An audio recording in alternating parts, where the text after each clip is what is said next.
वर्तमान अनेक गुरुत्वपूर्ण खबर सह फोकस प्लस को स्वागत मु प्रियंवदा बुलेटिन आरंभ करबा। वर्तमान ओडिशा रे बीजेपी राष्ट्रीय अध्यक्ष नीतिन नवीन एवं 2 दिनिया गस्त पर अर्थात 2 दिनिया गस्तरे जेहेतु आसिछंती प्रथम करी राष्ट्रीय अध्यक्ष हेबा परे ओडिशा आसिछंती एवं वर्तमान राज्य बीजेपी कार्यालय रे पहुंची कोर कमिटी बैठक रे शामिल होइछंती एवं कोर कमिटी रो जो सदस्य माने रहिछंती सेमानक सहित आलोचना करा जाउची। ये गुरुत्वपूर्ण बैठक बसिछि, कोर कमिटी बैठक बसिछि, आलोचना करा जाउची। विभिन्न प्रसंग रे मध्य आलोचना करा जिवो एवं जहां आजिर कार्यक्रम रही गतकाली जितेबले नीतिन नवीन भुवनेश्वर रे पहुंचीथिले एवं तांको भव्य स्वागत मध्य करा जायतिला। जितेबले से विमान बंदर रे पहुंचीथिले मुख्यमंत्री मोहन चरण माझी तांको भव्य स्वागत करिथिले।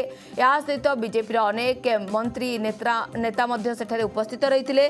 जितेबले विमान बंदर रे पहुंचीथिले सेतेबले देखंतु ये होची से समय दृश्य। मुख्यमंत्री मोहन चरण माझी तांको स्वागत करिथिले, स्वागत संबर्धना करा जायतिला एवं आज राज्य बीजेपी कार्यालय रे पहुंची एवं वर्तमान कोर कमिटी बैठक रे सामिल होइथिबा जना पड़िछि। जेतेबेले वर्तमान से राज्य बीजेपी कार्यालय रे तांको मध्ये भव्य स्वागत संबर्धना करा जायतिला। सबुठु बड़ कथा ला पार्टी ऑफिस रे आयोजित कोर कमिटी बैठक रे समस्त को नजर रही, कारण एथिरे गुरुत्वपूर्ण प्रसंग पर आलोचना हेउछि। सरकार और दल मध्य रे किभଳି समन्वय रहिबो से नै चलिछि मानस मंथन। कोर कमिटी सदस्य मानक सहित विभिन्न राजनैतिक प्रसंग रे वर्तमान चर्चा हेउछि। या सहित दलीय सांगठनिक कार्यर समीक्षा करिवे नीतिन नवीन। गतकाली रात्रि राजधानी रे पहुंचबा परे भव्य स्वागत करा जायतिला। निजे मुख्यमंत्री ताको स्वागत करथिले। या सहित बीजेपी राज्य सभापति मनमोहन सामल समेत मंत्री और विधायक अनेक बीजेपी नेता भी उपस्थित रहिथिले। तेबे 2 दिनिया गस्त समय दलीय कार्यर समीक्षा करबा सहित विभिन्न स्थान गस्त करिवे, पुरी जिबार मध्य कार्यक्रम रहिछि। या सहित तृणमूल स्तर रे बीजेपी को सुदृढ़ करबा एवं आगामी पंचायत निर्वाचन पई दलर रणनीति उपरे फोकस करबा उपरे गुरुत्वारोप करिवे बोली अनुमान करा जाउची। अन्यपटे मंत्रिमंडल संप्रसारण नै चर्चा मध्य जोर धरिछि। तबे राज्य बीजेपी कार्यालय रे पहुंची नीतिन नवीन एवं वर्तमान कोर कमिटी बैठक रे शामिल होइछंती बीजेपी राष्ट्रीय अध्यक्ष। एथिरे जो माने शामिल होइछंती कहि परिबा मुख्यमंत्री उपस्थित अछंती। या सहित कोर कमिटीर सदस्य माने मध्य उपस्थित रहिछंती एवं दल सरकार भितरे किभଳି भाबरे समन्वय रहिबो से बाबद रे आलोचना करा जाउची एवं अनेक गुरुत्वपूर्ण प्रसंग उपरे आलोचना करा जाउची। कोर कमिटी बैठक रे जेतेबेले प्रथम थर पई राष्ट्रीय अध्यक्ष आसीछंती, राष्ट्रीय अध्यक्ष हेबा परे प्रथम थर पई ओडिशा आसीछंती एवं बेस गुरुत्व बहन करूची बैठक। ए बाबद रे टिका अधिक आलोचना करबा अधिक सूचना पई हम सहित फोन लाइन ने जोड़ी आम प्रतिनिधि नलिनी नायक। नलिनी, वर्तमान राज्य बीजेपी कार्यालय रे कोर कमिटी बैठक बसिछि। कोर कमिटी बैठक रे केउ प्रसंग उपरे अधिक आलोचना करा जिवो, फोकस कोन रहिछि, केते गुरुत्वपूर्ण नीतिन नवीन को ओडिशा गस्त? देखते ओडिशा गस्त निहाती भाव में नीतिन नवीन को ओडिशा गस्त बहुत गुरुत्वपूर्ण बहन करुच्ची। कारण प्रथम थर पर से राष्ट्र अध्यक्ष भाव में प्रथम थर पर ओडिशा आसुचंती।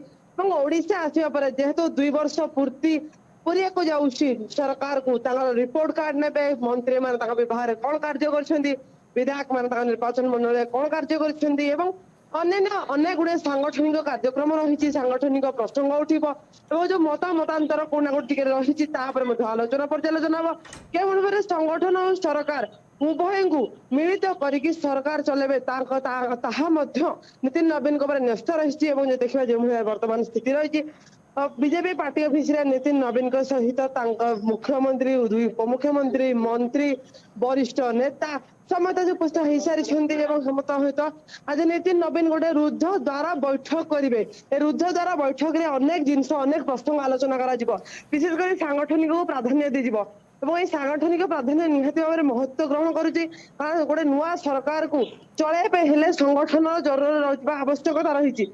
ये संगठन के मजबूत हम के कार्य कर समस्त नजर रही। सहित देखा आहरी गोटे गुरुत्वपूर्ण तथ्य रही कि मंत्रिमंडल संप्रसारण निगम विभाग एसबू जेहेतु बछा सरी केवल बाकी रही मंत्रिमंडल संप्रसारण केमती करा मंत्री मान कार्य करेंगे नजर रही। देखा जो 6-6टी मंत्री पद खाली पड़ी किए योग्य किए कौन कार्य कर आलोचना पर्यालोचना करा এবং নীতিন নবীন বাছিবে কিଏ ହେବ ମନ୍ତ୍ରୀ ଏବଂ ଦରକାର ପଡ଼ିଲେ କାଲି ଯେଭଳି ରବି ନାୟକ କହୁଥିଲେ କି ମନ୍ତ୍ରିମଣ୍ଡଳ ସମ୍ପ୍ରସାରଣ ହେଇପାରେ, ଗୋଟେ ମନ୍ତ୍ରିମଣ୍ଡଳ ପରିବର୍ତ୍ତନ ହେଇପାରେ। ଯେଉଁ ମନ୍ତ୍ରୀ ତାଙ୍କ କାର୍ଯ୍ୟରେ ଦକ୍ଷତା ଦେଖେଇଥିବେ ତାଙ୍କ ପଦପଦବୀ ରହିବ, ଯାହାର ଦକ୍ଷତା କମି ଯାଇଥିବ ନିହାତି ଭାବରେ ଦକ୍ଷତା ଯଦି କମିଥିବ ତାଙ୍କ ପଦପଦବୀ ଯାଇପାରେ। ଏଟା ମଧ୍ୟ ଆଶଙ୍କା କରାଯାଉଛି। ଏହା ସହିତ ନୀତିନ ନବୀନ ରିପୋର୍ଟ ଦେବେ, ଅମିତ ଶାହ ମୋଦିଜୀଙ୍କୁ ରିପୋର୍ଟ ଦେବେ କିଏ ଯୋଗ୍ୟ ହିତାଧିକାରୀ, କିଏ ଯୋଗ୍ୟ ପ୍ରାର୍ଥୀ, କିଏ ଅଯୋଗ୍ୟ ପ୍ରାର୍ଥୀ ତାର ମଧ୍ୟ ରିପୋର୍ଟ ଦେବେ।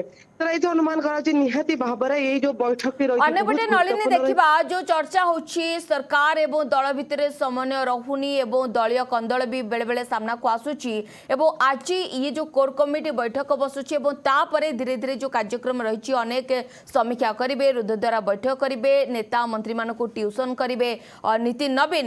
ସବୁଠୁ ବଡ଼ କଥା ହଉଛି ଯୋଉ ସମନ୍ୱୟ କଥା ଆଲୋଚନା କରାଯାଉଛି ତାକୁ ନେଇ କୋଉଠି ନା କୋଉଠି ଗୋଟେ ବଡ଼ ସମୀକ୍ଷା ହେବ, ଆଲୋଚନା କରାଯିବ କିଭଳି ଭାବରେ 2 ବର୍ଷ ପୂର୍ତ୍ତି ଆଗକୁ ପୂରଣ କରାଯିବ ବା ସେଥିପାଇଁ ମଧ୍ୟ ପାଳନ କରାଯିବ। କିନ୍ତୁ ତାରି ଭିତରେ ସମନ୍ୱୟ କିଭଳି ଭାବରେ ରକ୍ଷା କରାଯାଇ ପାରିବ ଏବଂ ପଞ୍ଚାୟତ ନିର୍ବାଚନ ଯେହେତୁ ଆଗକୁ ଆସୁଛି ସଂଗଠନକୁ ସୁଦୃଢ଼ କରାଯିବ, ଇଏ ଗୋଟେ ମୁଖ୍ୟ ମୁଦ୍ଦା ରହିବ କି? ନିହାତି ଭାବରେ ଆଗକୁ ପୌର ପଞ୍ଚାୟତ ଦୁଇଟି ନିର୍ବାଚନ ହୋଇଛି। ବିଜେପି ପାଇଁ ଏଇଟା ବହୁତ ବଡ ଗୋଟେ ଚାନ୍ସ ଏବଂ ବହୁତ ବଡ ଗୋଟେ ସୁଯୋଗ। କାରଣ ପୂର୍ବରୁ ଓଡିଶାରେ 24 ବର୍ଷ ହେଲାଣି ବିଜେଡି ଶାସନ କରି ଆସୁଛି, ବିଜେଡିର ପତ୍ତା ଚାଲିଛି ଏବଂ ପଞ୍ଚାୟତ ସ୍ତରରେ କୋଉଠି ନା କୋଉଠି ସେମାନେ ମଧ୍ୟ ସୁଦୃଢ ରହିଛନ୍ତି।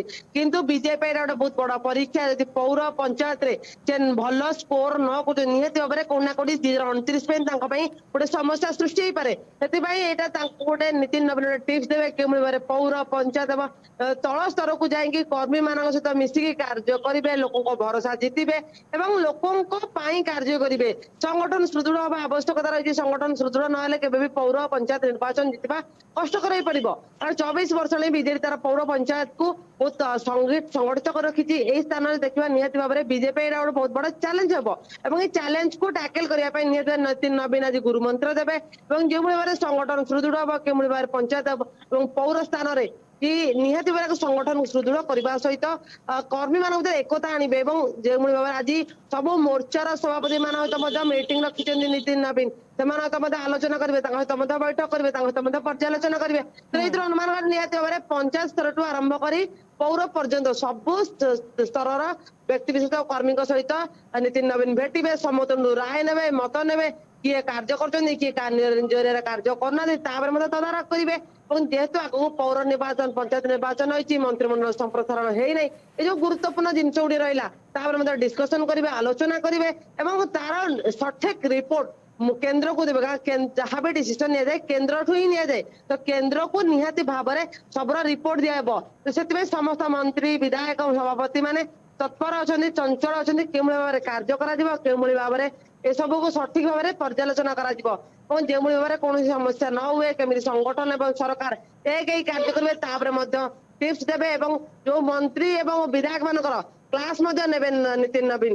କିଏ କୋଉ ନିର୍ବାଚନ ବେଳେ କଣ କଣ କାର୍ଯ୍ୟ କରିଛନ୍ତି ତାର ମଧ୍ୟ ରିପୋର୍ଟ ଆଜି ଉପସ୍ଥାପନା କରାଯିବ। ସେ ରିପୋର୍ଟ ତାଙ୍କର ଆଜି ଭବିଷ୍ୟତ ଡିସାଇଡ କରିବ କାହାକୁ ମନ୍ତ୍ରୀ ପଦ ମିଳିବ, କାହାର ମନ୍ତ୍ରୀ ପଦ ଯିବ। ନିହାତି ଏବଂ ଯୋଉ ଇଏ କଥା ମଧ୍ୟ ଆପଣ ବଡ କହୁଛନ୍ତି ନଳିନୀ, ରିପୋର୍ଟ କାର୍ଡ ଆଧାରରେ ହିଁ ଯୋଉ ଚୟନ କରାଯିବ, କାହାକୁ ମନ୍ତ୍ରୀ କରାଯିବ ଏବଂ ଯେତେବେଳେ ରିପୋର୍ଟ କାର୍ଡ ଆଧାରରେ ହିଁ ମନ୍ତ୍ରୀମାନଙ୍କ ଉପରେ ଆକ୍ସନ ବି ନିଆଯିବ।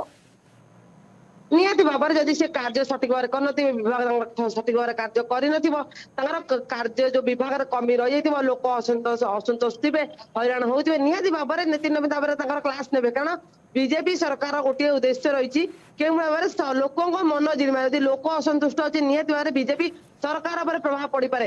ଗୋଟିଏ ମନ୍ତ୍ରୀ ବା ଗୋଟିଏ ବିଧାୟକ ପାଇଁ କେବେ ବି ସରକାର ଏତେ ବଡ ରିସ୍କ ନେବେ ନାହିଁ। ପ୍ରଥମ ଥର ପାଇଁ ସେ ଓଡିଶାରେ ସରକାର କରିଛନ୍ତି ଏବଂ ତାଙ୍କର ମଧ୍ୟ ଉଦ୍ଦେଶ୍ୟ ରହିବ କେଉଁଭଳି ଭାବରେ ଏ ସଠିକ କାର୍ଯ୍ୟ କରିବେ ଏବଂ କେଉଁଭଳି ଭାବରେ ଏଇ ଯୋଉ ସଂଗଠନ, ଏଇ ସଂଗଠନକୁ ସୁଦୃଢ କରିବେ, କେଉଁଭଳି ଭାବରେ ସେମାନେ ଚଲେଇବେ ସରକାର ଏବଂ ସଂଗଠନକୁ। ତାପରେ ମଧ୍ୟ ତାଙ୍କର ଗୁରୁତ୍ୱପୂର୍ଣ୍ଣ ଆଲୋଚନା କରାଯିବ ଏବଂ ଏ बहुत बहुत धन्यवाद नलिनी, तमाम सूचना नलिनी नायक आम प्रतिनिधि अधिक सूचना दौले।